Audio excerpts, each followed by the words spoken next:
Okay, so you see we will continue with this. मैं आपको ये बता रहा था स्टोरी का एक बैकग्राउंड। ये यूनिट 3 लंदन का ही कंटिन्यूएशन है, part 2 on your understanding of this passage. तो ये मैं अब आपको उर्दू में इसलिए एक्सप्लेन कर रहा था पूरा पैसेज, जिससे इसको समझ नहीं आई।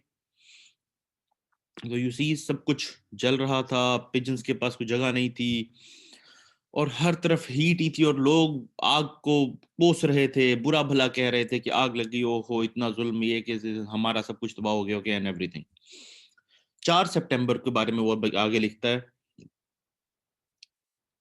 कि मेरे दोस्त ने और मैंने हमने एक खड्डा खोदा और उसके अंदर, उसके घर के अंदर हमने एक वो पिट खोदी, खड्डा खोदा और उसके अंदर हमने गार्डन के अंदर उसकी जो वाइन थी, शराब थी, उसकी कलेक्शन और वो जो उसके कोई ऑफिशियल पेपर्स थे, उस कलेक्शन को वहां दफना दिया। वजह ये थी कि इसको आग ना लगे, ये बच जाए। तो इसी तरह से उसने दोबारा अपने घर के ऊपर दोबारा एक बार शाम में खड्डा खोदा और उस होल के अंदर भी उसने अपनी को पार्मिजान चीज और वाइन जो थी वो स्टोर कर दी और उसको दफना दी ताकि वो बाद में यूज कर सकें, बिकॉज ये बड़ा क्लियर था कि फूड नहीं अवेलेबल होगा एक लंबा अरसा, क्योंकि सब जल चुका होगा। अब घर के ऊपर वो जो है ना ब्लोइंग अप घरों की स्टार्ट हुई ऑन टावर स्ट्रीट।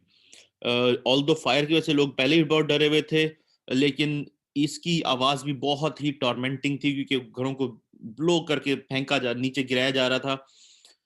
लेकिन इसका फायदा क्या हुआ कि इससे आग रुक गई, क्योंकि वो जो मलबा उनके रास्ते में आ रहा था, जिसको क्योंकि एक घर से दूसरे घर, दूसरे तीसरे, तीसरे चौथे, चौथे से पांचवे, पांचवे से छठे आग लगती जा रही थी। तो बीच में डिस्टेंस क्रिएट करना जरूरी था कि एक घर से दूसरे को आग ना लगे। तो कुछ घरों को पूरा डिस्ट्रॉय करके उनका मलबा साइड पे कर दिया गया ताकि यहां पर से अब आग क्रॉस ना कर सके दूसरी तरफ को, और इसका फायदा हुआ और आग ने क्रॉस आगे नहीं किया।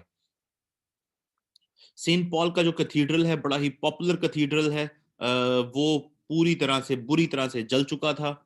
ये सेंट पॉल का कैथीड्रल बहुत बड़ा और पॉपुलर कैथीड्रल है in the UK, in London. उसने जो ऑथर है उसने अपने फादर को भी खत लिखने की कोशिश की उस रात, लेकिन वो क्योंकि पोस्ट ऑफिस जल चुका था तो वो खत डिलीवर नहीं किया जा सकता था। अगले दिन 5 सितंबर को वो मॉरफील्ड्स के ऊपर चल रहा था, जो रोड है, एक एरिया है जहां पर उसके पांव जल रहे थे क्योंकि वहां पर कोयला नीचे जलता हुआ अभी तक पड़ा हुआ था, और ये 5वां दिन है, अब you can see from the fire. वहां लोग भरे पड़े थे, जो गरीब थे वो अपना सामान बचाने की कोशिश कर रहे थे, जो बचा हुआ था उसको संभाल रहे थे। और ये वो बड़ा ही शुक्र कर रहे थे कि मौसम कुछ बेहतर है, क्योंकि उन्हें उनके घर जल गए हैं, लोगों के सब कुछ तबाह हो गया, कुछ नहीं बचा किसी के पास भी। तो वो अब क्योंकि रातों को और दिनों में हर वक्त बाहर ही बैठे हैं इन दी ओपन, तो वो ये शुक्र करते कि मौसम कुछ बेहतर है। अगर मौसम ज्यादा बुरा होता तो हमारे लिए और बुरा हो जाता, कुछ ठंड होती, कुछ भी होता, बारिश हो रही होती इवन। और उस दिन उसने 2 पेंस पे किए for a plain penny loaf. जो एक पेनी का एक लोफ ऑफ ब्रेड आ जाता था, ब्रेड का एक पूरा वो जो ब्रेड जिसे आप कहते हैं एक लोफ होता है, वो जो एक पेनी का आ जाता था उसके लिए उसने 2 पेंस पे करके वो ब्रेड का लोफ लिया। दैट शोज यू कि कितना एक्सपेंसिव हो गई थी चीजें। And also so a poor cat taken out of its hole, और एक वो बिल्ली को निकाला गया था, अगर आपको याद हो तो वो एक बिल्ली जो थी वो एक चिमनी के अंदर से निकाली गई, एक होल में से, जिसके तमाम बाल जल चुके थे लेकिन वो फिर भी जिंदा थी।